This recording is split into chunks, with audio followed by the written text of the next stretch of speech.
Yeah, unfortunately, I'm just not that girl.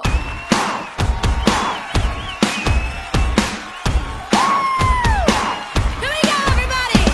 First official YouTube video. Oh, yeah!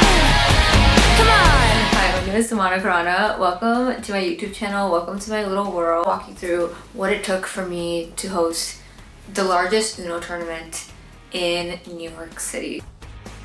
As a fashion designer, the Met Gala was my first inspiration. To Museum of Art, Pharrell hosted a star-studded after-party that featured a high-stakes UNO tournament bringing together Hollywood's A-listers. This is what my Pinterest board looked like, with lots of chandeliers and royal tresses. So when I landed on this Pure Space listing with the exact chandeliers that I was looking for, we were so set. The art of personal invitations pretty much died the day Partyful took over New York City. I was on a mission to make all these invitations feel just as personal and special as I felt about every person I was inviting. This was a little bit of what the conversation looked like, and just making sure they were fully present before I revealed what it was. There's so much talk these days about going analog and being old school, but I think when you actually find opportunities to play it out, you see the difference that it makes.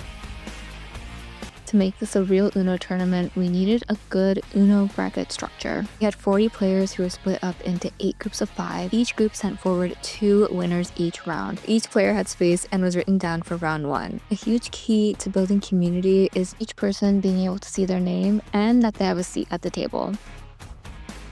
I make it a challenge to make my dresses every year for this gala celebration. And as a fashion designer, it's honestly also an opportunity for me to experiment and get to see how we can change the ambience of a room just by what we're wearing. I made 3 pastel princess-inspired dresses this year, and I can confirm everyone else matched the exact same royal energy. Seeing all your friends and family dressed up in black tie attire is not something we do every day, but it is exactly what makes everyone feel like the main character.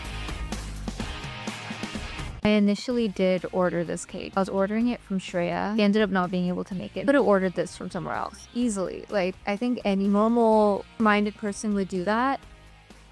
But yeah, unfortunately, I'm just not that girl. We're keeping this cake as low effort as possible. This is a soda pop cake where you take 1 canned soda, 1 box cake mix it all together, and throw it in the oven. I did bake a lot growing up, so this was one of the oldest hacks in the book. I wanted to make this a Barbie doll cake to also emulate the dress that I was wearing at the end of the party. In some way or another, I had been ready my whole life to make this cake. There's nothing more satisfying than challenging yourself and coming out successful.